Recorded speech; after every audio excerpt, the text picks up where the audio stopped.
उस भक्त के बने सारे बिगड़े काम, जिसके रोम रोम में राम। श्री राम का नाम आते ही उनके योद्धा, सन्यासी और राजा रूप की छवि उभर आती है। लेकिन राम एक ऐसा रूप भी है जिसका जिक्र आते ही हर माता पिता की आंखें प्रेम से छलक उठती है। आज हम श्री राम के उसी अद्भुत रूप की बात करेंगे, और सिर्फ बात ही नहीं करेंगे, उस रूप की कुछ निशानियां, कुछ तस्वीरें आपको दिखाएंगे। ये रूप है भगवान का राम लला रूप, यानी श्री राम का बाल रूप।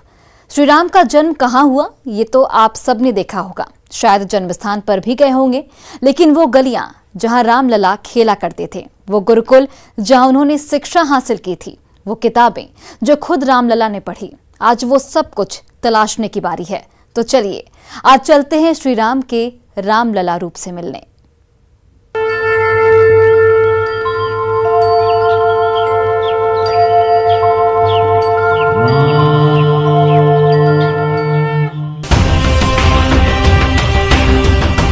अयोध्या को हमने कई बार देखा, हर तरीके से परखा, हर गली की कहानी सुन चुके हैं। क्या आपने दशरथ महल का वो आंगन देखा है जहां श्री राम ने चलना सीखा?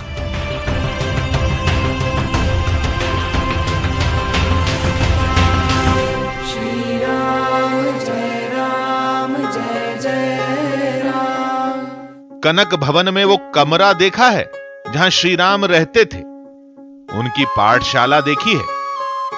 वो पेड़ देखा है जो आज भी राम नाम का जाप करता है? श्री राम जय राम जय जय राम। तो चलिए आज चलते हैं अयोध्या के एक नए सफर पर, कुछ नई कहानियों की तलाश में, श्री राम जय राम। कुछ अनदेखी निशानियों को खोजने।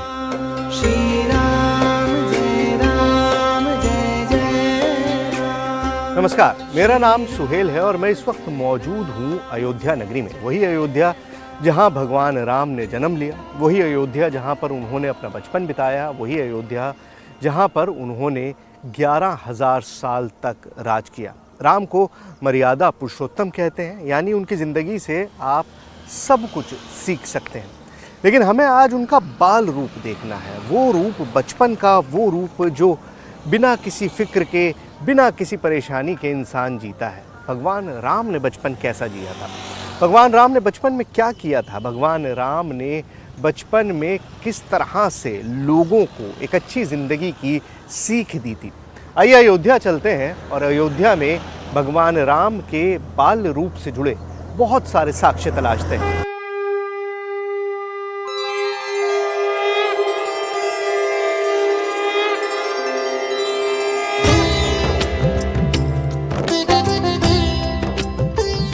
अयोध्या में जाते ही सरयू नदी का किनारा दिखता है। जय श्री राम अवधपति जय जय श्री राम। हर कोई दशरथ महल और कनक भवन का पता देता है, लेकिन हमारी निगाहें कुछ और तलाश रही थी। बाल रूप के साक्ष्यों की खोज में हमें वहां जाना था जहां महाराज दशरथ ने पुत्र प्राप्ति के लिए यज्ञ किया था। ये बात रामायण में भी लिखी है। दशरथ के कोई संतान नहीं हुए, तब उन्होंने पुत्रेष्टि यज्ञ किया है। यज्ञ किया, पुत्रेष्टि यज्ञ, तो कहा ऋषियों को बुलाए, जिसमें सिंघी ऋषि वशिष्ठ बुलावा, पुत्र काम सुख यज्ञ करावा। सिंघी ऋषि बुला करके कहा कि हम यज्ञ कराएंगे। तब उन्होंने कहा कि एक मनोरमा नदी है, यहाँ से 15 किलोमीटर दूरी पर है, कहा वो यज्ञ आप वहाँ कराइए। सरजुआ सूत्रे तीरे यज्ञ भूमिर विधीयताम, यह सरयू से उत्तर के तट पर यज्ञ का आप अनुष्ठान कराइए, जिससे आपका वो पुत्र प्राप्ति होगी। तो यहाँ से शुरू होता है भगवान राम के अवतार का जगह है, और ये मखौड़ा में है, वहाँ यज्ञशाला है। इस जगह के बारे में बहुत कम लोग जानते हैं। अयोध्या से बाहर वो स्थान भी मौजूद है जहां महाराजा दशरथ ने पुत्र प्राप्ति का यज्ञ किया था। मैं इस वक्त मौजूद हूँ मखौड़ा धाम पे। अयोध्या से करीबन 20-22 किलोमीटर दूर है, और मखौड़ा जो नाम है वो असल में अपभ्रंश है मख का, और मख का मतलब होता है यज्ञ। ये वो जगह है जहाँ पर पुत्र प्राप्ति के लिए भगवान दशरथ ने यज्ञ किया था। रामायण में लिखा है महाराजा दशरथ ने मनोरमा नदी के किनारे यज्ञ किया था। वो नदी, वो यज्ञशाला आज भी मौजूद है, जहां आज भी श्री राम भक्ति की धारा बहती है।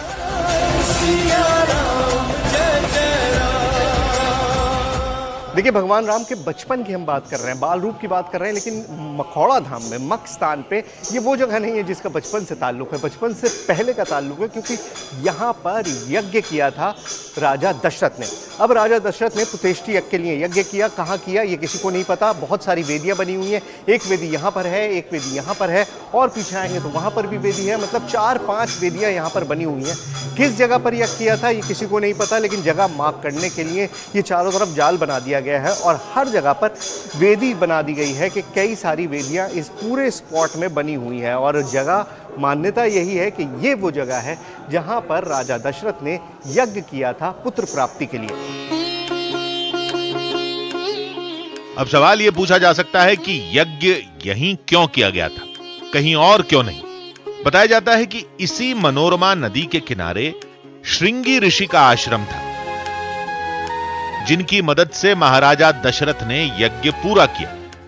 देखिए, मखौड़ा धाम में वैसे तो कुछ ऐसा बचा नहीं है जो स्टैब्लिश कर सके कि ये मखौड़ा धाम था, वो जगह थी जहाँ पे यज्ञ किया गया है, लेकिन ये मनोरमा नदी बाकी है। मनोरमा नदी को देखकर भी आपको लगेगा कि इतनी छोटी सी नदी है, लेकिन इसके नाम से ही आपको पता लगेगा कि मन को लुभाने वाली नदी हुआ करती थी। श्रृंगी ऋषि का आश्रम यहीं कहीं आसपास था और इसीलिए इस जगह को चुना गया यज्ञ करने के लिए। श्री राम जय जय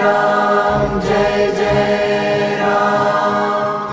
वक्त के साथ नदी का किनारा, यज्ञशाला का हुलिया बदल गया, कई नए निर्माण हो गए, लेकिन इस जगह से जुड़ी आस्था और परंपरा आज भी जीवित है। आज भी लोग यहाँ पर पुत्र कामना के लिए यज्ञ करते हैं। दशरथ जी महाराज के पास संतान नहीं था। यज्ञ स्थल भूमि को मख कहते हैं। जो चक्रवर्ती महाराज दशरथ जी को संतान न होने के कारण इस मख भूमि पर जो हैं उन्होंने यज्ञ किए और यहाँ पर यज्ञ करने से 4 पुत्र की प्राप्ति हुआ। श्रृंगी ऋषि वशिष्ठ बुलावा, पुत्र काम शुभ यज्ञ करावा, भक्ति सहित मुनि आहुति दीने, प्रगट अग्नि चरु कर लीने। यज्ञ को आप करेंगे तो आज भी हमारे यहाँ यज्ञ कराने से संतान की प्राप्ति होती है। यज्ञ स्थल से कुछ ही दूरी पर राम के नाम का एक ऐसा चमत्कार है जिसे देखकर हर कोई हैरत में पड़ जाता है। एक पेड़ है, पेड़ पर पत्ते हैं, लेकिन तने पर आश्चर्यजनक तरीके से राम का नाम अपने आप उभर आता है। लेकिन मान्यता यह है कि इस पेड़ को भगवान हनुमान जी ने यहाँ पर लगाया था और उसके बाद से ही जिस तरह से उनके ऊपर हम तस्वीरों में अंकित दिखाते हैं कि सीना छापते हैं और राम लिखा होता है, उसी तरह से इस पेड़ में आप जहाँ पे भी वो करिए वहाँ पर आपको राम लिखा हुआ दिखाई दे जाएगा। ये मेरे कहने से मत मानिए, सिर्फ खुद इसको करके देखिए। हर जगह जहाँ आप करेंगे, ये देखिए, ये मैंने हटाया यहाँ से और ये क्या लिखा हुआ है, राम। ये पेड़ यहाँ कब से है कोई नहीं जानता। गांव वाले तो लंबे समय से देख रहे हैं, लेकिन ये नजारा अभी तक आम लोगों से दूर था। कई लोग परखने के लिए छाल हटाकर देखते हैं, वहां भी राम का ही नाम मिलता है। बड़ी बात क्या है? बड़ी बात यह है कि जब इस पेड़ की छाल उतरती है तो भी वही लिखा होता है। ये देखिए, ये मैं छाल हटा दे रहा हूँ यहाँ से और तब भी राम शब्द जो है वो पूरा लिखा हुआ दिखाई देगा। ये देखिए, मैं यहाँ से छाल हटाता हूँ, ये देखिए, ये पूरी मैंने छाल हटा दी, अभी भी क्या लिखा हुआ है, राम लिखा हुआ है। यहाँ जहाँ जहाँ से मैं छाल हटाऊँगा वहाँ वहाँ वही लिखा हुआ नज़र आएगा। ऊपर ऊपर ऊपर यहाँ पर थोड़ा सा और ऊपर करते हैं, ये देखिए, ये देखिए, मैंने पूरी छाल हटाई है, ये पूरी छाल हटाई है और ये पूरी छाल हटते ही यहाँ इससे ये छाल हटी है और ये छाल हटते ही र आ की मात्रा म, राम। अभी तो ये आगाज था। यज्ञ स्थल तो अपनी जगह सही है, लेकिन इस पेड़ का श्री राम के बाल रूप से कोई मतलब नहीं।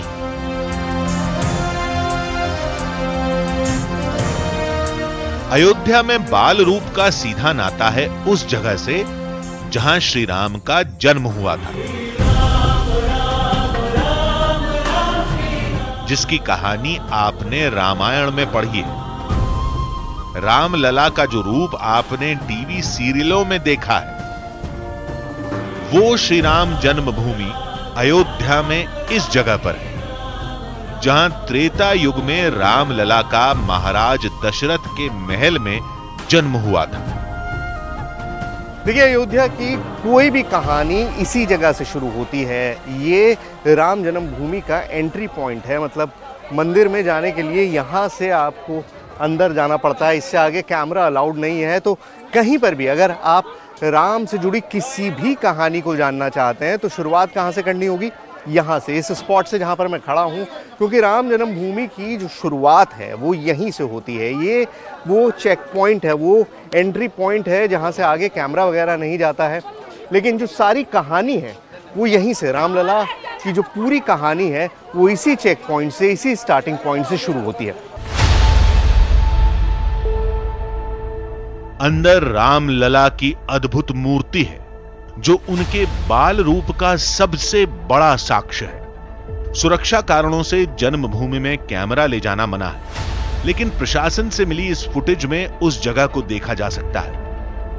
अब रुख करते हैं उस जगह का जहां श्री राम के बाल रूप से जुड़ी एक अहम निशानी है। पग पग चलना सीखे रामलला। वो आंगन जहां रामलला पले बढ़े, वो गलियारा जहां श्री राम ने चलना सीखा, महाराजा दशरथ का वो महल जहां श्री राम का बचपन बीता।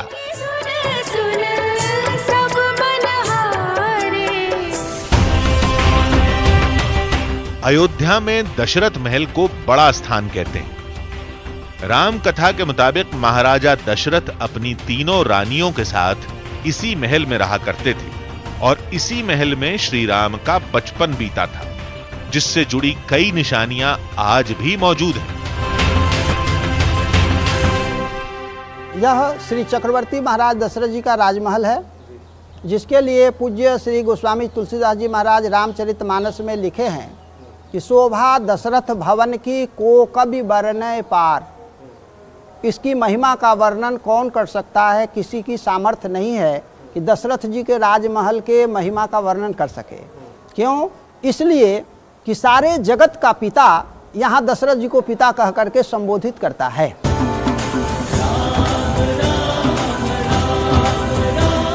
दशरथ राजमहल राम भक्तों के लिए आज एक तीर्थ स्थान है, एक मंदिर है जहां भगवान के बाल रूप के दर्शन होते हैं। मंदिर के गर्भगृह में कुछ इसी कहानी को बयां किया गया है।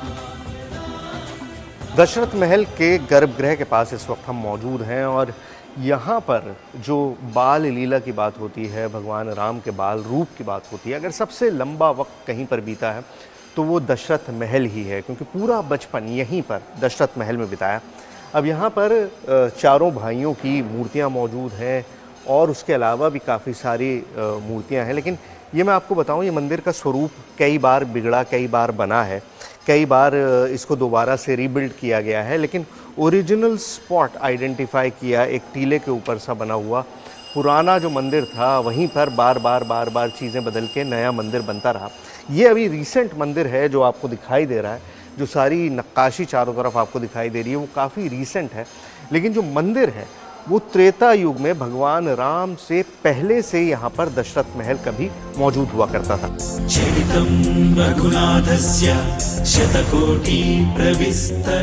इस राजमहल के चप्पे चप्पे पर श्री राम की बाल लीला से जुड़ी कहानियां हैं, तस्वीरें हैं। लोग आज भी रामायण की चौपाइयों में और इस जगह में कई समानताएं पाते हैं। परमानंद पूरी मन राजा, कहा बोलाई बजाओ हो बाजा। जब भगवान आ गए तो परमानंद की प्राप्ति महाराज दशरथ जी को हुई। तो उस भूमि पर हम लोग बैठे हैं, जिस भूमि पर भगवान ने बाल लीला करके अपने भक्तों को सुख प्रदान किया। दशरथ महल कई बार टूटा और कई बार इसे नए सिरे से खड़ा किया गया। मौजूदा ढांचा करीब 400 साल पुराना है। भवन नया है, लेकिन जगह वही युगों पुरानी रामायण के समय की है। इस जगह को सदियों पहले दशरथ का टीला नाम से पुकारा जाता था।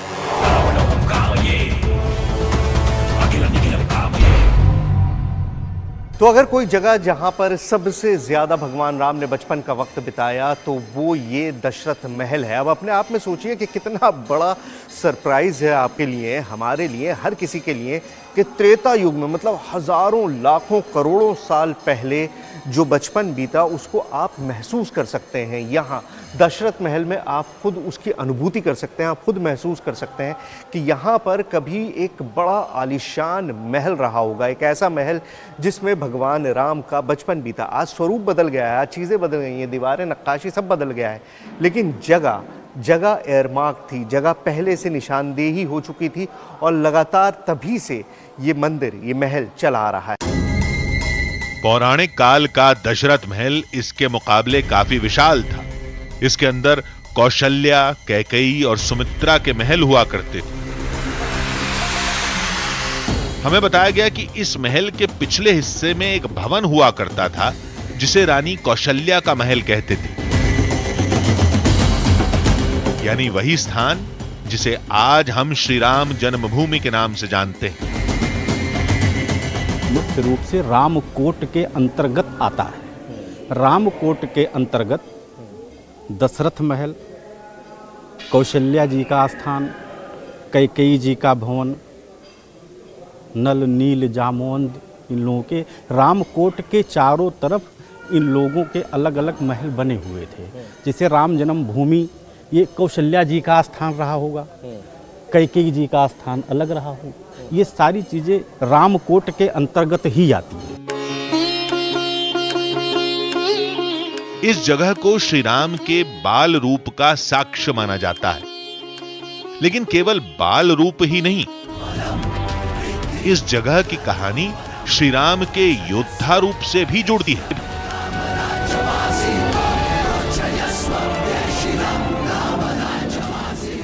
दशरथ महल में भगवान राम के बाल रूप का वर्णन तो आपने सुन लिया, लेकिन अगर एक तरह से ये कहें कि भगवान राम के योद्धा रूप की शुरुआत भी इसी जगह से होती है तो गलत नहीं होगा। भगवान राम को गुरु विश्वामित्र यहीं से, दशरथ महल से ही अपने साथ लेकर गए थे राक्षसों का वध करने के लिए। अयोध्या में श्री राम की बाल लीला से जुड़े साक्ष्यों की कमी नहीं है, लेकिन हमारी टीम को केवल उन जगहों की तलाश थी जिनका जिक्र वाल्मीकि रामायण में है, जिनकी पहचान रामचरितमानस की चौपाइयों में छिपी।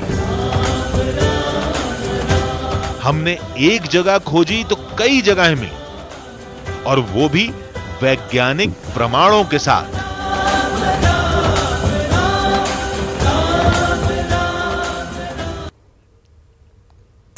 श्री राम रूप। अयोध्या में हमारी टीम ने श्री राम के युगों पुराने गुरुकुल को भी खंगाल निकाला, जहां प्रभु श्री राम ने अपने भाइयों के साथ शिक्षा ग्रहण की थी। वो कुंड भी जहां श्री राम दोस्तों के साथ खेला करते थे। लेकिन सबसे अद्भुत था वो महल जहां भगवान राम ने अपना ज्यादातर वक्त बिताया था, जिसका नाम है कनक भवन। आप में बहुत से लोगों ने कनक भवन देखा भी होगा, लेकिन इस पौराणिक भवन से जुड़ी श्री राम जी की कहानियां आज हम आपको दिखाने जा रहे हैं। देखिए। राम सिया राम, सिया राम, जय जय राम।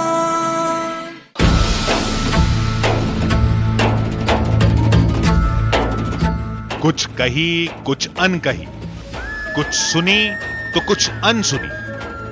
अयोध्या में श्री राम से जुड़े सबसे बड़े साक्ष्य को समझने के लिए हमारी टीम कनक भवन पहुंची। अयोध्या का जो सबसे खूबसूरत स्ट्रक्चर है, जो सबसे खूबसूरत इमारत है, मैं इस वक्त वहाँ पर मौजूद हूँ। कनक भवन नाम है इसका। अब कनक का मतलब सोना होता है, लेकिन जाहिर है ये इमारत इस वक्त सोने की नहीं बनी हुई है, लेकिन एक समय था जब ये महल बहुत खूबसूरत था और सोने का बना हुआ था। सीता जी को ये मुंह दिखाई के तौर पर दिया गया था। उसके बाद काफ़ी बिगड़ा, काफ़ी बना। अब जो बिल्डिंग है वो ओरछा नरेश द्वारा बनाई गई है, तो काफ़ी रीसेंट है। लेकिन इस महल से जुड़ी, इस भवन से जुड़ी बहुत सारी ऐसी चीज़ें हैं जो बहुत चौंकाने वाली हैं। क्या है मैं आपको बताऊंगा, लेकिन पहले आप ये इमारत देखिए।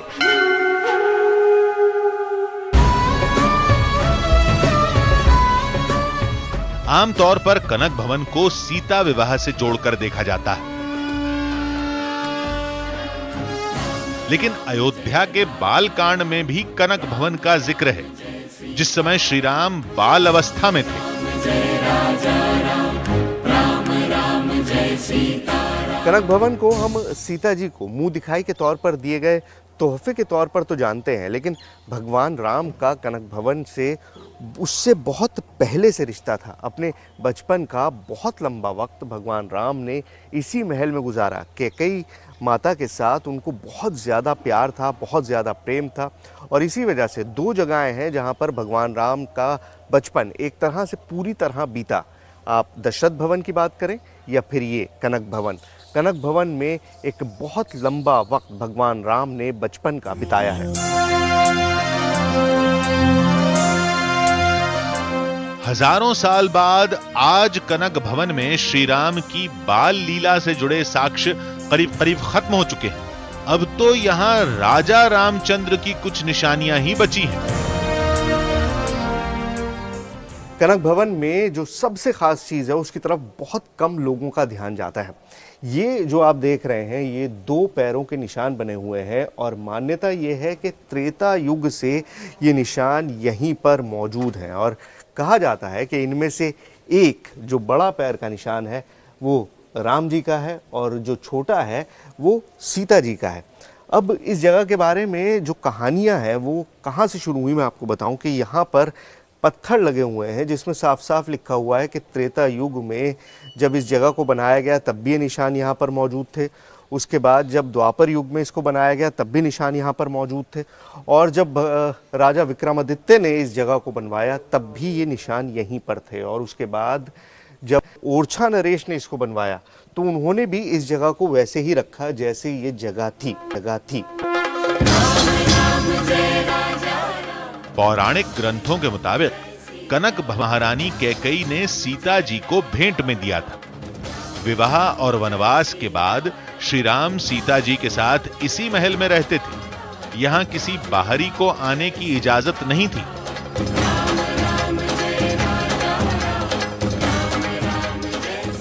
अयोध्या में अगर कोई सबसे आइकॉनिक जगह है तो वो कनक भवन है। हर कोई पहचानता है कि कनक भवन में जिस तरह से आप देखिए कि श्रृंगार करा दिया गया है मूर्ति का इस वक्त, और यहाँ पर भगवान राम और भगवान सीता ने अपना पूरा जो विवाहित जीवन था, पूरा मैरिड जीवन जो है वो यहाँ पर बिताया था, और यहाँ पर किसी को भी आने की इजाज़त नहीं थी। और वही परंपरा आज भी यहाँ पर कायम है। आरती के बाद गेट्स वगैरह बंद कर दिए जाते हैं। अभी गेट खुला हुआ है, अभी आप देख सकते हैं कि वहाँ पर पूरा श्रृंगार करके सजा के पूरा वो कर दिया गया है, लेकिन उसके बाद ही गेट्स बंद कर दिए जाते हैं। और यहाँ पर कनक भवन में किसी को आने की इजाज़त नहीं थी, कोई भी, सिवाय जो सखियाँ थीं सीता जी की, उनके अलावा और किसी को भी यहाँ पर आने की इजाज़त नहीं थी।